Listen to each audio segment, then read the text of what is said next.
President Trump is increasing U.S. military strength around the Korean Peninsula after missile tests by the North. Well, this evening we spoke with former Ambassador Chris Hill, who led the U.S. delegation in 2005 in talks with the North over curtailing its nuclear program. Hill is the dean of the University of Denver's Joseph Corbel School of International Studies. Mr. Ambassador, in terms of American lives, is North Korea a threat or an irritant? It's a threat. It's a threat. First of all, we have some 30,000 Americans in South Korea. But we have to understand this is an agreement we have. We are duty-bound, treaty-bound to come to South Korea's defense should the North Koreans attack. So even if they don't attack the U.S. bases, as they always threaten to do, if we have to go in there, and we would bring in forces from all over the place, you name it, Texas, Alabama, we would be in the middle of the fight. So you bet, it's a threat to our lives. Yeah. North Korea is one of the poorest 18 countries on Earth. It is tied for that distinction with Haiti. North Korea could never win a war. But what are the complexities? Well, the complexities are such that if we, for example, attack them, they could then fire some artillery. And if you look at how South Korea is configured, you've got some 20 million people right up there within range of some 14,000 North Korean artillery tubes. Now, there's tremendous, really high-tech counter-battery fire, but probably not before each of those tubes have had a chance to be fired at these population centers. So if we get into that kind of situation, we're in Korea War, the Second Korean War.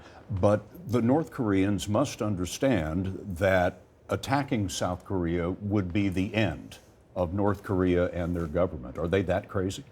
No, it's not about being crazy. It's about their idea that they could split the United States off from South Korea. That is, by attacking South Korea, drawing the U.S. possibly into it, then the U.S. would have to weigh, do we want to be there because of this Korean Peninsula? A big issue in the summer of 1950.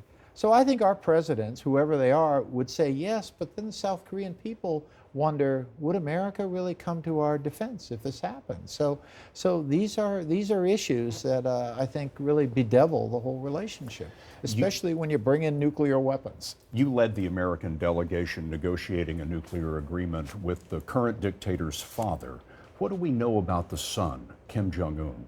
Well, he's a lot less interested in what the Chinese think than his father was. His father pursued those negotiations. There are always questions about how sincere he was, but he seemed to care what China thought, seemed to care what we thought. And what distinguishes, I think, his son, Kim Jong-un, he doesn't seem to care what any of us think. And he's certainly not been interested in any phase of negotiation. Is he sane?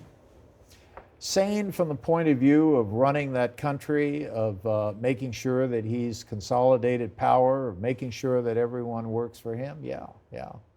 I wouldn't assume that he isn't.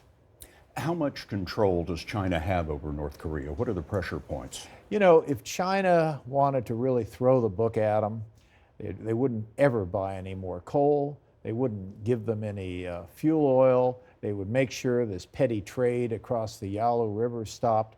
But the problem with that is, that kind of sanctions train, that's moving more slowly than the North Korean nuclear train, and that's the issue right now. But China can effectively turn out the lights on North Korea. Oh, yes, they can do that. It'll take a little time, but they can certainly do that.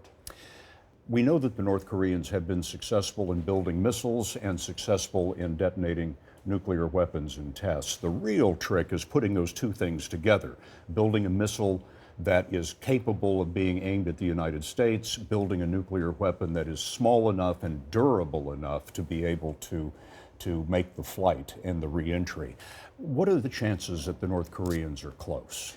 Very hard to say. We don't have a really good view on their program. We see a lot of things when they test, but we don't see things that are actually in fabrication.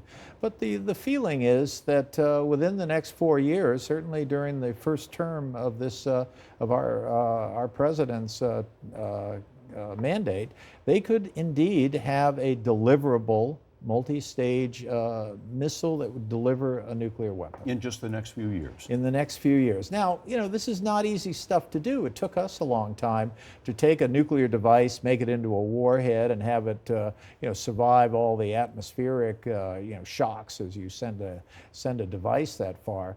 But the feeling is they could have a missile system with a nuclear warhead that would be credible. Whether it would finally work when they push the button, hard to say, but it would be credible, and any president would have to consider that as a real threat. And then South Korea could be held hostage.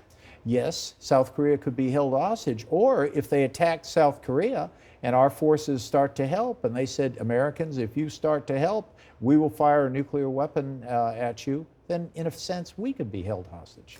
In the next few days or weeks, if there's another test of a nuclear device or another test of an intercontinental missile, what would your advice to the president be? I think, first of all, we've got to really stand closely with our allies. I mean, the country we care about in the Korean Peninsula is South Korea.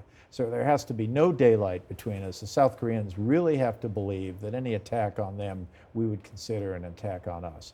Secondly, we have to have a deep dive, real serious discussion with the Chinese, because at some point, I think we have to look at the fact that whether China likes it or not, South Korea needs to be the successor state, because if this just goes on, well, I think sooner or later we're going to have a big problem. So I would suggest a sort of, every day being with the Chinese on this, move harder on sanctions, and frankly, look for space between war and peace where we could somehow assist in the slowing down of their missile and nuclear tests. I had an opportunity recently to talk to President Trump about this, and he said that essentially the last thing that President Obama said going out the door was, North Korea is your biggest problem.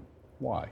Well, in 2020, we'll have an election, and if you're president, you don't want to go before the American people and say, well, we knew there was a threat, but we tried to do something, we weren't able to do anything, and so now we have nuclear weapons in North Korea, albeit a tragically poor country, but nuclear weapons pointed at us that were not pointed at us 4 years ago. Now, President Trump may want to lay that off on President Obama, but I think the American people would want to know, well, what have you done? You've had 4 years to deal with this. So not an easy situation, just politically, let alone security-wise. The insights of Ambassador Chris Hill. We thank you very much, Mr. Ambassador. Thank you.